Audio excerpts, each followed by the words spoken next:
नरेश एक फौजी था। वो 1 महीने की छुट्टी पर अपने घर आया था। राम नरेश की पत्नी सुमित्रा 7 महीने की गर्भवती थी।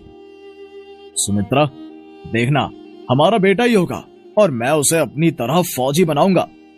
हाँ हाँ, आपका बेटा है, जो चाहे वो बनाना, लेकिन अगर बेटी हो गई तो कोई बात नहीं, मैं उसे भी बेटे की तरह पालूंगा और उसे भी फौजी बनाऊंगा। हे भगवान, बेटी को भी फौज में भेजोगे? सुमित्रा, बेटा हो या बेटी, जो भी होगा उसे मैं अपने देश की सेवा में लगाऊंगा। तभी बॉर्डर से राम नरेश के बॉस का फोन आता है। सर, राम नरेश, तुम्हारी छुट्टी कैंसिल हो गई है। यहाँ दुश्मन ने हमला कर दिया है, तुम्हें अभी वहां से निकलना होगा। जी सर। सुमित्रा, मुझे जाना होगा, भारत माता ने बुलाया है, तुम अपना ख्याल रखना।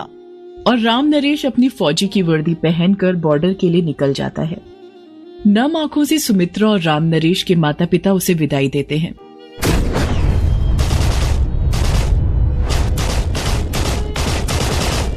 दो दिन के बाद तिरंगे में लिपटा राम नरेश का शव उसके घर आता है। इस हादसे के बाद राम नरेश के माता पिता और सुमित्रा बिल्कुल टूट जाते हैं। लेकिन जिंदगी तो चलने का नाम है।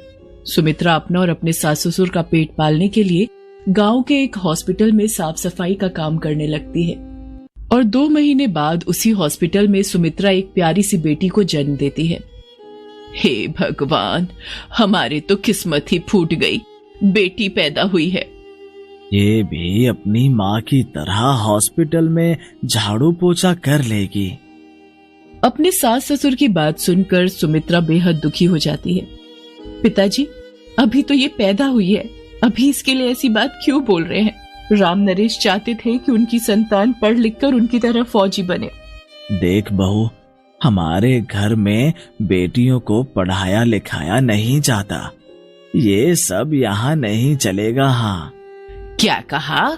इसे पढ़ाएगी? अरे चौका बर्तन सिखा देना बस। लेकिन सुमित्रा मन ही मन ठान लेती है कि वो अपनी बेटी को पढ़ाएगी और फौजी बनाएगी। चाहे जो हो जाए, मैं अपने पति का सपना जरूर पूरा करूंगी। सुमित्रा अपनी बेटी प्रेरणा को रोज अपने साथ हॉस्पिटल ले जाती और उसे वहीं सुलाकर अपना काम करती। धीरे धीरे प्रेरणा हॉस्पिटल में ही बड़ी होने लगी और वहां डॉक्टरों और नर्सों के साथ खेलती। नर्सें उसे खूब प्यार करती और उसे पढ़ना भी सिखाना शुरू कर दिया। बोलो, क से कबूतर, क से कबूतर, ख से खरगोश, ख से खरगोश। सुमित्रा, तुम्हारी बेटी पढ़ने में बहुत तेज है, इसका नाम स्कूल में लिखवा दो। सुमित्रा प्रेरणा का नाम गांव के स्कूल में लिखवा देती है। जब प्रेरणा स्कूल जा रही होती है तो चंद्र प्रकाश और कैलाशी उसे स्कूल जाने से मना करते हैं। कहाँ जा रही है थैला लेकर? बाबूजी, प्रेरणा स्कूल जा रही है। क्या कहा? स्कूल? देखो तो जरा, हमारे गांव की लड़कियां स्कूल नहीं जाती। स्कूल में तो सिर्फ लड़के ही पढ़ा करते हैं, वहाँ लड़की को भेजकर हमारी नाक कटवाएगी क्या? बाबूजी, माँ जी, आप लोग कान खोलकर सुन लीजिए।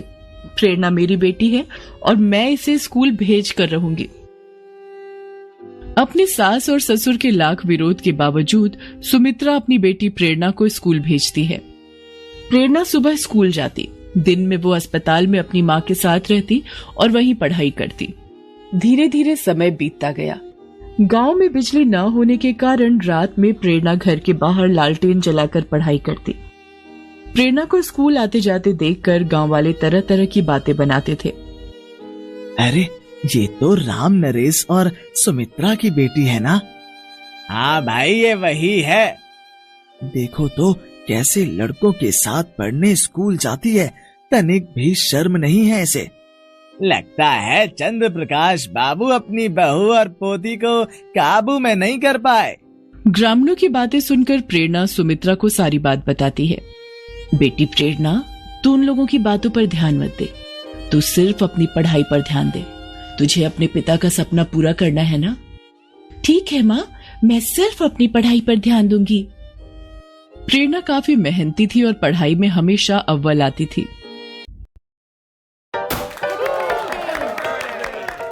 you guys, let's take a selfie. Sweet. माँ देखो, मुझे 100 में से पूरे 98 मार्क्स मिले। मैं अपनी क्लास में फर्स्ट आई हूँ। बस बेटी, इसी तरह से आगे बढ़ती जा। और सुमित्रा खुशी से प्रेरणा का माथा चूम लेती है। प्रेरणा पढ़ाई करने में इतनी खो जाती कि उसे खाने पीने की भी सुध नहीं रहती थी। प्रेरणा बेटा, खाना खा ले। थोड़ी देर में खा लूंगी माँ, जरा इस प्रश्न का हल निकाल लो। प्रेरणा बेटा, समय पर खाना खा ले, बहुत जरूरी है। तू स्वस्थ रहेगी तभी तो तेरा दिमाग भी स्वस्थ रहेगा और तू अच्छे से पढ़ाई कर सकेगी। सुमित्रा प्रेरणा के मुंह में निवाला डालकर उसे खाना खिलाती है। ये सब देखकर चंद्रप्रकाश कहता है, इसे इतना सर ना चढ़ा, दूसरे के घर जाना है। इसे घर का काम काज सिखा, वही इसके काम आएगा। अपने ससुर की बात का सुमित्रा कोई जवाब नहीं देती है और वहां से चली जाती है। सुमित्रा दिन रात भगवान से यही प्रार्थना करती कि उसकी बेटी पढ़ लिख कर एक दिन फौजी जरूर बने। प्रेरणा के स्कूल की पढ़ाई पूरी हो गई थी। माँ, मैं आगे की पढ़ाई के लिए शहर जाना चाहती हूँ। जरूर मेरी बच्ची। खबरदार, इस घर में अब तेरी डोली ही उठेगी, तू शहर नहीं जाएगी। अब जल्दी इसके हाथ पीले कर दो, इससे पहले कि ये हाथ से निकल जाए। लेकिन सुमित्रा प्रेरणा के आगे ढाल बनकर खड़ी हो जाती है। प्रेरणा शहर जरूर जाएगी और खूब पढ़ाई करेगी। मेरे होते हुए मेरी बेटी को पढ़ने से कोई नहीं रोक सकता। सुमित्रा जिस अस्पताल में काम करती थी, उसने वहां के डॉक्टरों और नर्सों से मदद मांगी। हाँ, हम तुम्हारी जरूर मदद करेंगे। और अस्पताल की तरफ से प्रेरणा की पढ़ाई के लिए सुमित्रा की सैलरी बढ़ा दी जाती है और प्रेरणा कॉलेज की पढ़ाई करने के लिए शहर जाने की तैयारी करने लगती है। प्रेरणा अपने पिता राम नरेश की तस्वीर के सामने हाथ जोड़कर प्रणाम करती है और कहती है, पिताजी, मुझे आशीर्वाद दीजिए कि मैं आपकी ही तरह फौजी बनकर इस गांव में लौटूं। प्रेरणा सुमित्रा के पांव छूकर आशीर्वाद लेती है। वो अपने दादा दादी के भी पैर छूती है, लेकिन वे प्रेरणा को आशीर्वाद नहीं देते और अपना पैर पीछे हटा लेते हैं। आंखों में आंसू लिए प्रेरणा सुमित्रा की तरफ हाथ हिलाकर शहर की तरफ निकल जाती है। शहर जाकर प्रेरणा ने कॉलेज में दाखिला ले लिया था। वो अपने माता पिता के सपने को साकार करने के लिए दिन रात मेहनत से पढ़ाई करती। रात को हॉस्टल के सारे बच्चे सो जाते, प्रेरणा तब भी लैंप की लाइट में पढ़ाई करती। और एक दिन प्रेरणा ने फौजी की परीक्षा के लिए फॉर्म भरा और समय आने पर परीक्षा भी दी। थोड़े दिन बाद रिजल्ट भी आ गया और प्रेरणा का नाम पहले स्थान पर था। प्रेरणा खुशी खुशी सुमित्रा को फोन करती है, माँ, फौजी की परीक्षा में मेरा सिलेक्शन हो गया है माँ। क्या? मैं तो खुशी के मारे मर न जाऊं।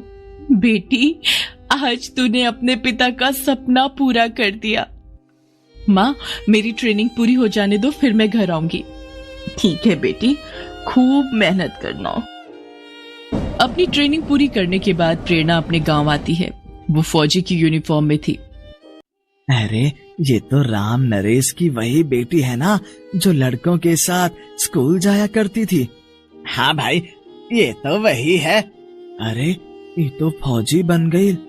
ये हमारे गांव की पहली लड़की है जो फौजी बनी है। हाँ भाई, इसने तो राम नरेश का सर गर्व से ऊंचा कर दिया।